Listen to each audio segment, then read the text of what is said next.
에스더 4장 15절에서 16절 말씀, 제가 갖고 있는 성경 구역성경 754면에 나와 있습니다. 구역성경 에스더 4장 15절 16절입니다. 에스더가 모르드게에게 회답하여 이르되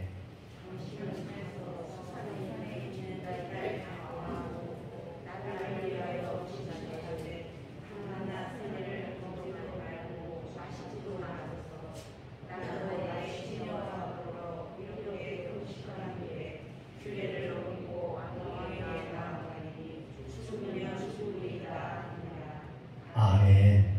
할렐루야.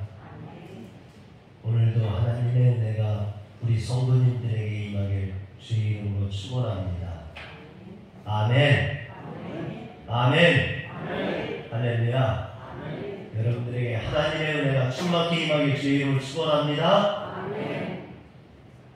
20세기 탐험가 중에 뉴질랜드 출신의 에드먼드 힐러리라는 유명한 산악인이 있었습니다. 그가 청년 시절에 에베레스트 산에 도전했다가 실패를 했습니다. 보통 같은 사람이면 실패하면 낙심하고 좌절해서 산을 내려왔을 텐데, 이 에드먼드 힐러리는 에베레스트 산을 향해서 뭐라고 했냐면, 에베레스트 산이여, 너는 잘하지 못하지만 나는 잘할 것이다, 이렇게 큰 소리를 치고 내려왔습니다. 그가 산을 향해서 이렇게 말했던 것은 자신의 어떤 도전이지, 내가 더 준비해서, 내가 더 노력해서 다음번에 반드시 정복할 것이다 라는 이런 자신의 어떤 의지를 보여준 것이죠. 그리고 그가 이렇게 도전을 해서 10년 뒤 1953년 5월 29일 날 마침내 그가 세계 최초로 에베레스트 산을 정복하게 됩니다. 여러분, 발명왕이라고 하는 에디슨이 전구를 발명할 때 1600가지의 어떤 필라멘트 재료를 가지고 실험했는데 실패를 했다고 해요. 그때 사람들이 이 에디슨을 놀리면서 전구를 만들기까지 네가 9999번 실패했다며 그러면서 놀렸대요. 여러분, 얼마나 자존심이 상하겠습니까? 뭐 한두 번 실패한 것도 아니고 9999번을 실패했다고 놀리는 거죠. 그때 에디슨이 뭐라고 했냐면, 나는 정확하게 말해서 단 한 번도 실패한 적이 없습니다. 단지 안 되는 방법으로 9999번을 실험했을 뿐입니다. 실패는 성공을 위한 과정일 뿐이기 때문입니다. 그렇게 말했다고 해요. 여러분, 이처럼 만약 에디슨이 실패를 두려워했다면, 또 실패하고 낙심했다면 그는 전구를 만들 수 없었을 겁니다. 실패 가운데도 끊임없이 도전했기 때문에 결국 성공할 수 있었던 것이죠. 그런데 에드먼드 힐러리나 에디슨 사이에 한 가지 공통점이 있습니다. 둘 다 무모한 도전으로 끝나지 아니하고, 에드먼드 힐러리는 에베레스트 산 등정을 실패한 후에 더 열심히 체력 훈련을 하고, 또 더 세밀하게 계획을 세우고 철저히 준비해서 그 에베레스트 산을 등정에 성공했다라는 것이죠. 에디슨도 마찬가지입니다. 그는 전구의 필라멘트 재료를 찾기 위해서 금속 중에 6000가지, 또 동물의 털 중에 2000여 종, 식물의 섬유 중에 2000여 종을 가지고 실험에 또 실험을 했다라는 겁니다.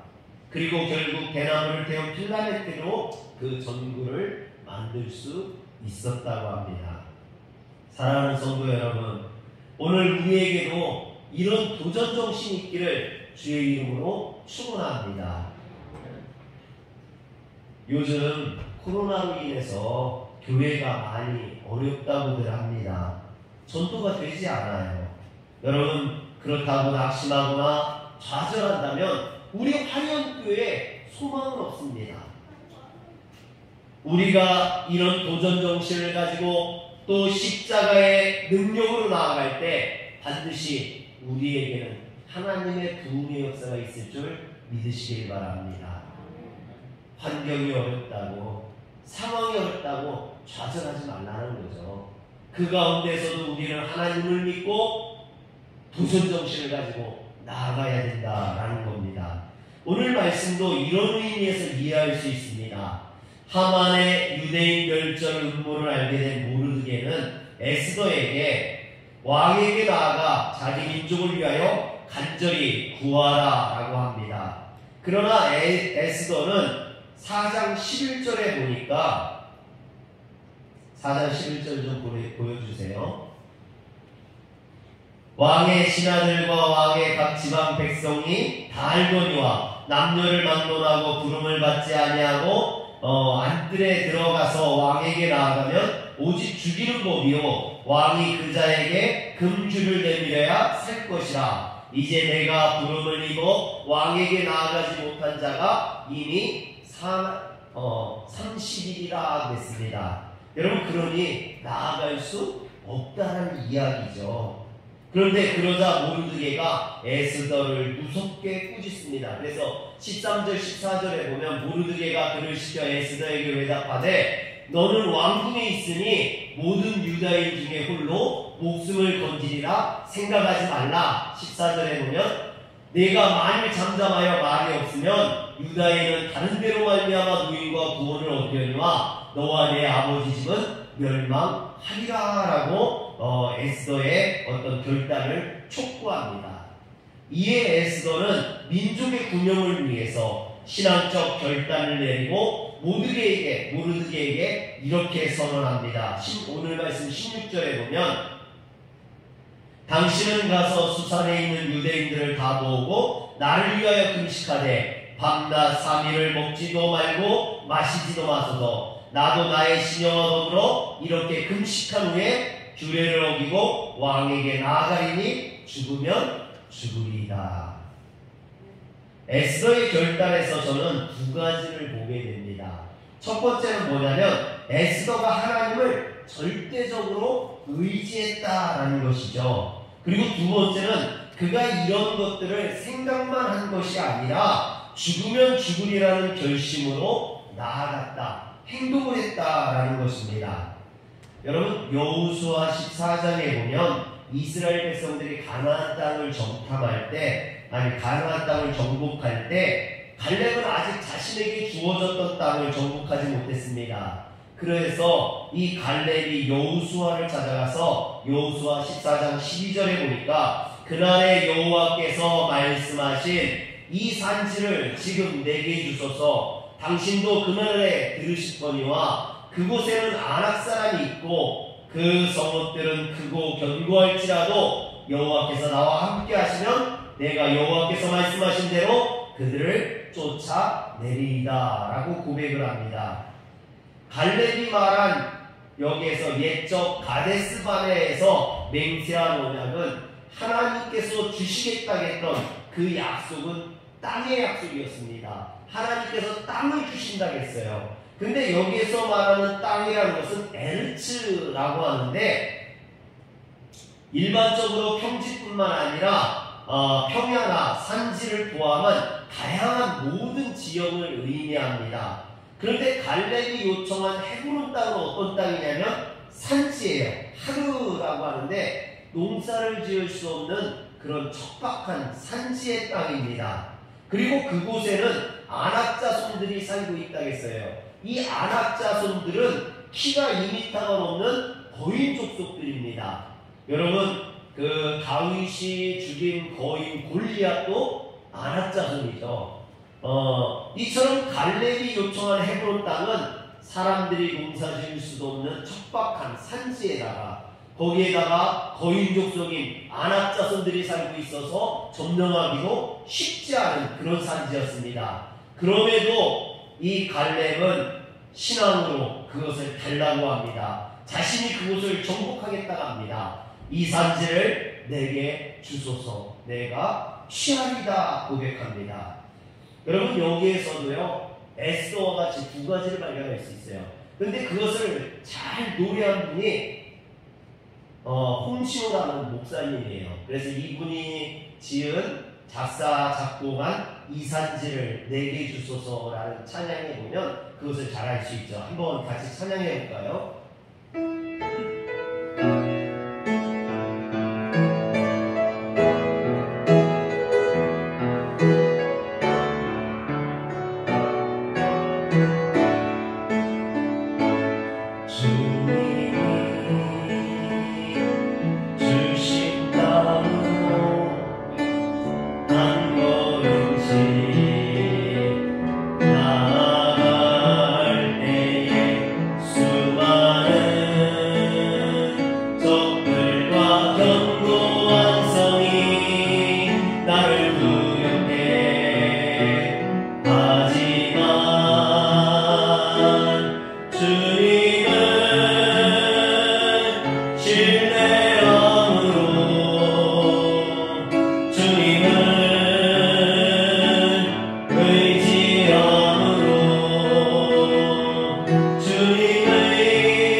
주님을 의지함으로 또 주님이 주시는 담대함으로 이렇게 주님을 의지한다라는 그런 고백이 들어있습니다. 성읍이 아무리 크고 아무리 견고할지라도 여호와께서 함께 하시면 능히 취할 수 있다라는 그런 고백이 들어있죠. 두 번째는 뭡니까? 큰 소리 외치며 나아가네. 이 산지를 내게 주소서. 내가 주님의 이름으로 그 땅을 취하리니. 할렐루야. 여러분, 입술만으로 달라고 하지 않았습니다. 그것을 취하겠다. 하나님을 신뢰하고 내가 나아가서 그것을 취한다라고 말합니다. 갈렙이 가나안 정탐꾼으로 다녀와서 가데스 바네아의 땅을 분배받은 지 지금 45년이 지났습니다. 갈렙의 나이가 이제 85세입니다. 85세의 나이는 무엇을 도전하고 취할 수 있는 그런 나이가 아니죠. 그러나 갈렙은 40세 때나 45년이 지난 지금 85세의 나이에도 변함없이 그 땅을 취하겠다라고 말합니다. 여러분, 그 가수 중에 김연자 씨의 아모르 파티라는 그 노래에 보면요, 그렇게 나오죠. 나이는 숫자, 그리고 뭐라 해요? 마음이 진짜, 이렇게 이야기하죠. 나이는 숫자에 불과하다는 거예요. 갈렙은 85세의 나이지만 자신의 40살에 주었던 40대에 주었던 그 하나님의 말씀을 의지하고 그것을 붙들고 나아가겠다라는 겁니다. 그리고 그것을 취하겠다라고 이야기하는 거죠. 정말로 그가 이런 마음으로 나아갔을 때 아낙 자손을 쫓아내고 헤브론을 취하고 그것을 누릴 수 있었던 겁니다.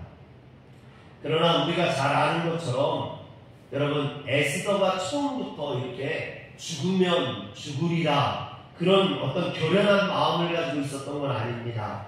그녀도 우리와 같이 나약한 심성을 가지고 있었습니다. 늘 수동적으로 행동했죠. 절체절명의 위기를 만나 왕 앞에 나아가 탄원하는 모르드게의 말을 듣고 나는 못합니다. 나는 할 수 없어요. 환경이 좋지 않아요. 여건이 허락하지 않아요. 여러분, 이렇게 핑계를 댔습니다.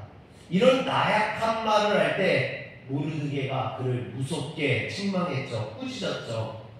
그리고 이런 모르드게의 지적을 듣고 에스더는 마음을 고쳐먹게 됩니다. 신앙의 결단을 하게 되는 거죠. 그리고 죽으면 죽으리라는 각오로 왕 앞에 나아갔던 겁니다. 여러분, 특별히 이 아하수에로 왕은요, 페르시아의 절대 권력을 가진 왕이었습니다. 매우 감정적이고 다혈질적인 그런 사람이었죠. 자신의 말을 듣지 않으면 그 누구도 용서하지 않았습니다. 왕후 와스디가 잔치자리에 나오라는 이 아하수에로 왕의 말을 따르지 않았을 때 그를 폐위시키고 에스더를 왕으로 삼지 않았습니까? 거기다가 에스더가 처한 현실은 지금 왕이 들지 않은 지 30일이나 지났어요. 그런데 이런 왕 앞에 나아간다는 것 자체가 생명의 위협을 느끼는, 누가 이런 절대 권력을 가진 사람 앞에 마음대로 나아갈 수 있겠습니까? 이런 상황에서 에스더가 두려워하는 것은 어쩌면 너무나 당연한 일처럼 보입니다. 그러나 에스더는 그 당연한 두려움을 모르드게의 지적을 받고 믿음으로 결단합니다. 그래서 두려움을 담대함으로 바꿀 수 있었습니다. 사랑하는 성도 여러분, 우리가 하나님을 의지할 때 두려움이 담대함으로 바뀌는 줄 믿으시길 바랍니다. 죽음을 각오하고 왕 앞에 나아가는 그런 도전의 삶을 살게 되는 줄 믿으시길 바랍니다. 우리 안에 두려움이 있는 것은 당연합니다. 하지만 그 두려움에 눌려 아무것도 못하고 수동적으로 반응한다면 그 사람의 인생은 어떤 소망도 없습니다. 그러나 믿음으로 결단하고 두려움과 맞서는 그 도전 정신을 가지고 능동적으로 대처하며 나아간다면 우리의 삶에 놀라운 기적을 누리게 될 줄 믿으시길 바랍니다. 한 선배 목사님이요, 이런 간증을 하는 것을 들었습니다. 교회를 개척하고 한 5년 동안 열심히 했는데 교회가 크게 부흥하지 않는 거예요. 개척교인이 얼마나 힘들겠습니까? 점점 목사님도 지쳐가고 힘이 드는데 그때 마침 친한 장로님으로부터 조금 더 크고 안정된 교회에 청빙이 들어왔습니다. 청빙하는 장로님이 이렇게 말합니다. 목사님, 우리 교회에 오시면 평안하게 목회하실 수 있습니다. 아무 생각 마시고 오시기만 하세요. 여러분, 이 목사님이요, 너무 좋았대요. 마음이 너무 좋아서 내가 지금까지 고생했는데 하나님이 나에게 보상해 주는가 보다. 그리고 이제 대답을 해야 되는데 그래도 그 자리에서 바로 대답하기가 그래서 장로님, 내가 집에 가서 기도하고 내일까지 대답을 드릴게요. 그리고 이제 집에 와서 기도를 하는데요. 웬걸 주님께서 이렇게 말씀하시더라는 겁니다. 편안한 길, 쉬운 길로 가지 말고 도전하는 길로 가라. 여러분, 마음속으로는 이미 가려고 마음을 먹었는데 하나님께서 편한 길, 쉬운 길로 가지 마라, 도전하는 길로 가라 그러는 거예요. 그래서 너무 고민이 되고 갈등이 돼서 이제 집에 들어가서 사모님에게 그런 이야기를 했대요. 그랬더니 사모님이 한마디로 그걸 정리해 주더라 합니다. 뭐라 하냐면, 뭘 생각할 것도 없네. 당신이 진짜 하나님의 길을 갈 것인지 아니면 당신의 욕심으로 편한 길을 갈 건지 하나님이 당신을 테스트하는 거야 그러더래요. 그래서 이 목사님이 딱 충격을 받은 거예요. 내가 지금 내 욕심으로 편한 길을 가려고 하는구나. 그래서 그 장로님한테 전화해서 장로님, 너무나 감사한데 그 길은 제 길이 아닌 것 같아요 그랬대요. 그리고 그 개척교회를 열심히 해서 지금은 많이 부흥한 그런 교회가 되었습니다. 사랑하는 성도 여러분, 하나님은 우리가 쉬운 길, 편한 길로 가기를 바라지 않으십니다. 물론 때로는 그것이 하나님의 축복처럼 느껴질 때가 있습니다. 그러나 어떤 때는요, 너무나 편한 길이 우리를 나약하게 만들고 연약하게 만들고 우리의 신앙을 퇴보시킨다라는 것이죠. 그래서 오늘 우리는 도전정신을 가지고 두려움을 뛰어넘어 나아가는 그런 성도의 삶을 살아야 될 줄 믿으시길 바랍니다. 영화 명량이라는 영화에 보면 7,000량에서 크게 패한 조선 수군들이 거의 괴멸 상태가 됩니다. 이 일로 백의 종군하고 있던 이순신 장군이 전라 자수사 겸 삼도수군 통제사로 복직을 하게 되죠. 그런데 이순신이 복직을 했지만 조선 수군의 상태는 이루 말할 수 없는 그런 상태였습니다. 칠천량 전투에서 패해서 그 수군의 조선 수군의 사기가 바닥에 떨어질 대로 떨어진 그런 상태였죠. 또 왜군은 133척이 넘는 큰 대함대를 이끌고 지금 포항까지 다가와 있습니다. 이에 조선 수군들은요 두려움에 떨게 됩니다. 더군다나 옆에서 방해하는 사람이 있죠. 그래서 자객을 보내서 이순신 장군을 해하려했던, 그래서 이순신 장군이 부상을 입게 됩니다. 또 아리는 이 싸움은 승산이 없는 싸움이라며 불가하다라고 이야기를 하죠. 또 나라에서는 12척의 배로는 왜군의 대함대를 막을 수 없으니 배를 버리고 육지로 올라와서 육군을 도우라 합니다. 여러분, 그런데 이때 이순신 장군이 유명한 말을 하죠. 뭐라 합니까? 신에게는 아직도 12척의 배가 있사옵나이다. 여러분, 별로 안 웃네요. 저는 웃으라고 한 건데 아직도 12척의 배가 남아있다고 끝까지 바다를 지키기로 합니다. 그리고 두려움에 떠는 병사들 앞에서 자신의 거처에 불을 놓습니다. 불을 태우면서, 그리고 백성 수군들에게 이야기하죠. 우리는 죽음을 피할 수 없다. 싸움을 피하는 것이 우리가 사는 길이냐? 육지라고 무사할 듯 싶느냐? 똑똑히 보거라. 나는 바다에서 죽고자 이곳을 불태운다. 더 이상 살 곳도 물러설 곳도 없다. 목숨을 기대하지 마라. 살고자 하면 필히 죽을 것이고 또한 죽고자 하면 살 것이다. 할렐루야.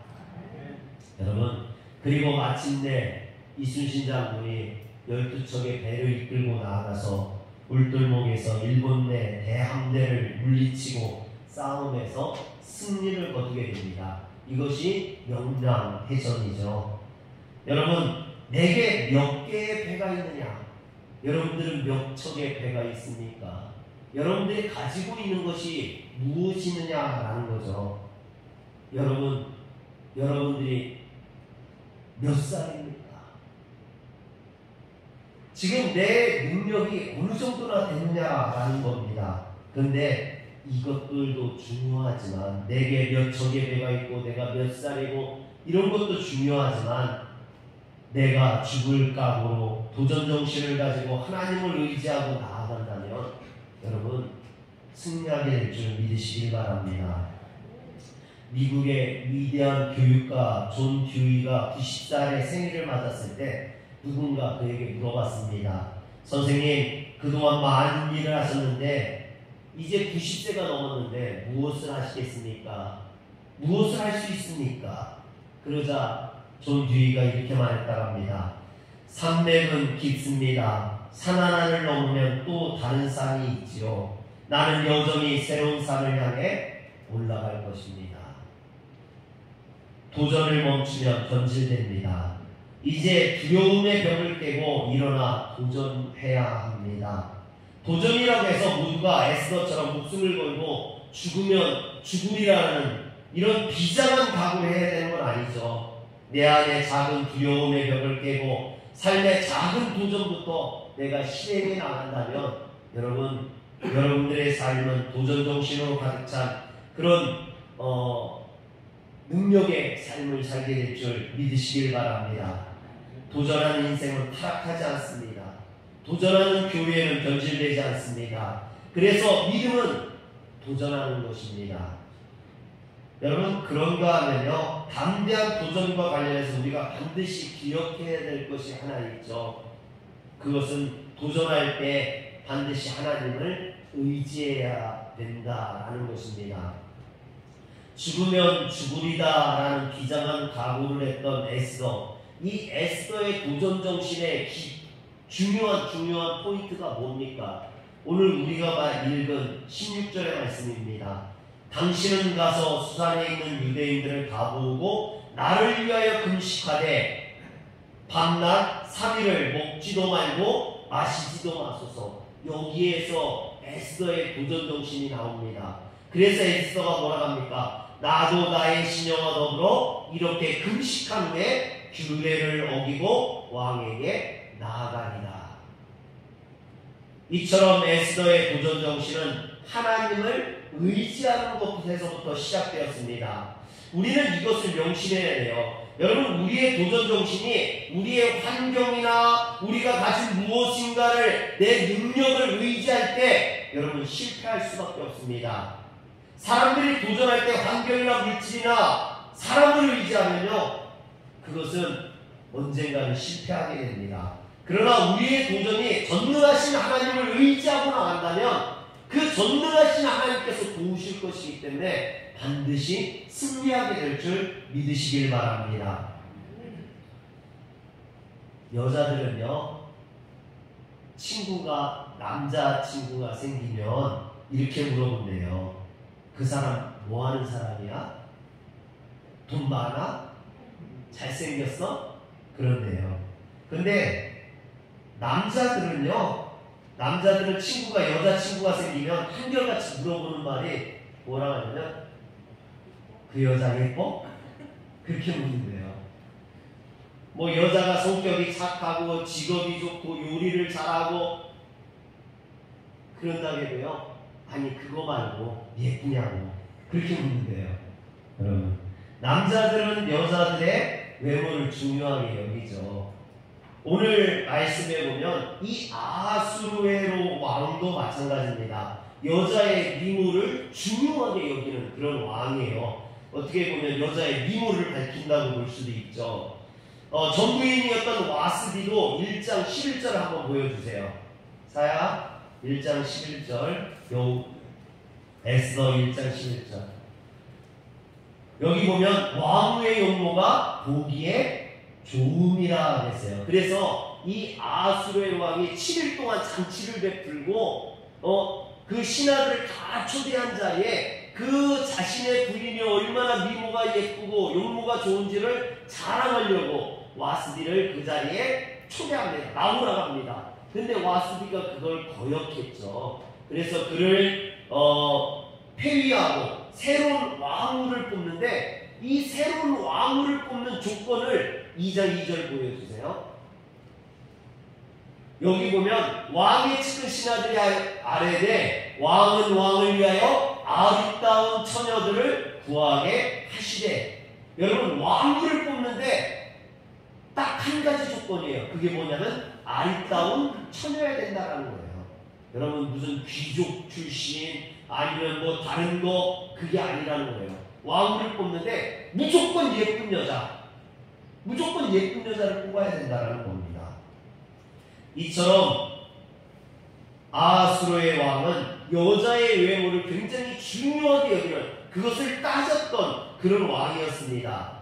그렇다면 이처럼 외모를 중요하게 여기는 아하수로의 왕 앞에 에스더가 이제 나가야 되는데, 민족의 구명을 위해서 나가야 되는데, 그러면 뭘 준비해야 됩니까?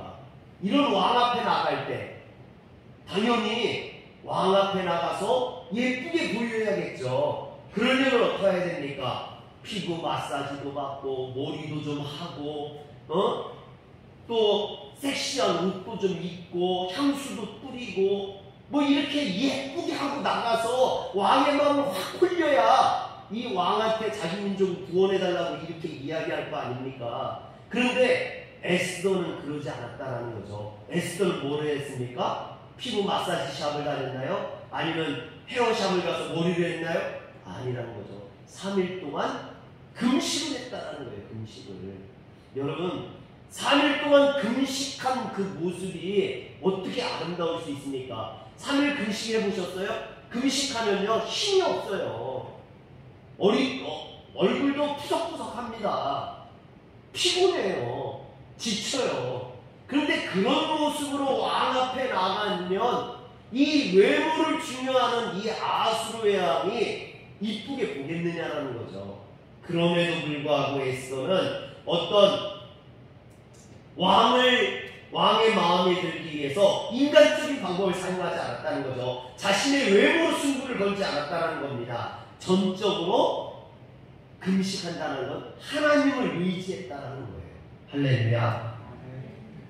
시편 56편에 보면 다윗이 이렇게 고백해요. 시편 56편 4절, 내가 하나님을 의지하고 그 말씀을 찬송하올지라 내가 하나님을 의지하였은즉 두려워하지 아니하리니 혈육을 가진 사람이 내게 어찌하리까. 이 말을 보면 좀 이해가 잘 안 돼요. 이것을 세번역으로 한번 볼게요. 세번역으로 보면, 나는 하나님의 말씀만 찬양합니다. 내가 하나님만 의지하니 나에게 두려움이 없습니다. 육체를 가진 사람이 나에게 감히 어찌하겠습니까? 지금 다윗의 고백이에요. 그런데 여러분들이 집에 가서 시편 56편을 보면 시편 56편의 표제에 뭐라고 되어 있느냐면, 다윗의 믹담시 인도자를 따라 요낫 엘렘 로김에 맞춘 노래, 다윗이 가데에서 블레셋 사람들에게 잡힌 때에, 즉 다윗이 지금 블레셋 사람들, 원수 아닙니까? 원수인 이 블레셋 사람들에게 잡혔을 때에 이렇게 노래했다는 거예요. 뭐라고? 육체를 가진 사람이 나를 감히 어찌하겠느냐. 여러분, 지금 다윗의 상황은 사람에게 잘 보여야 되는, 사람이 중요한 그런 상황 아닙니까? 그런데도 불구하고 다윗은 사람이 중요하지 않다는 거죠. 사람에 불과한 자가 자신을 어떻게 하겠느냐라고 말합니다. 사람을 두려워하지 아니하고 하나님을 의지하겠다라는 겁니다. 여러분, 두려움이란 자기를 의지할 때 생기는 감정입니다. 그러나 내 안에서 믿음이 작동하면 내가 지고 있는 짐이 하나도 무겁지 않게 되고 내가 처해 있는 이 상황이 두렵지 않게 됩니다. 왜? 전능하신 하나님을 내가 의지하기 때문에. 할렐루야. 사랑하는 성도 여러분, 지금 무엇 때문에 두려워하십니까? 지금 무엇 때문에 걱정하십니까? 다윗처럼 고백해 보시길 바랍니다. 내가 하나님만 의지하니 나에게는 두려움이 없다. 한번 따라합시다. 내가 하나님만 의지하니 나에게는 두려움이 없다. 육체를 가진 사람이 나를 감히 어찌하겠는가. 여러분, 이런 다윗과 같은 이런 고백이 여러분들의 고백이 되기를 원합니다. 이처럼 하나님을 의지하는 자에게는 하나님께서 지켜주십니다. 죽으면 죽으리라는 믿음을 가지고 나아가는 자는 하나님께서 살려주시는 줄 믿으시길 바랍니다.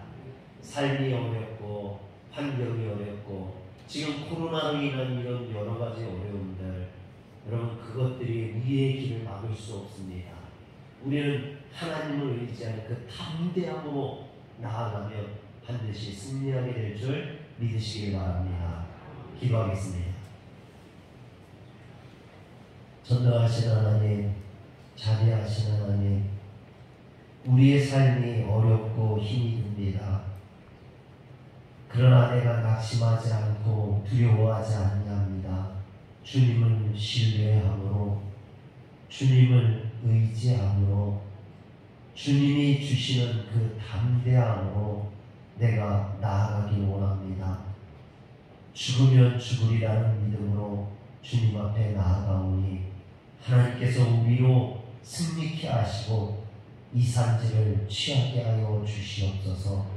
우리 주 예수님의 이름으로 기도합니다. 아멘.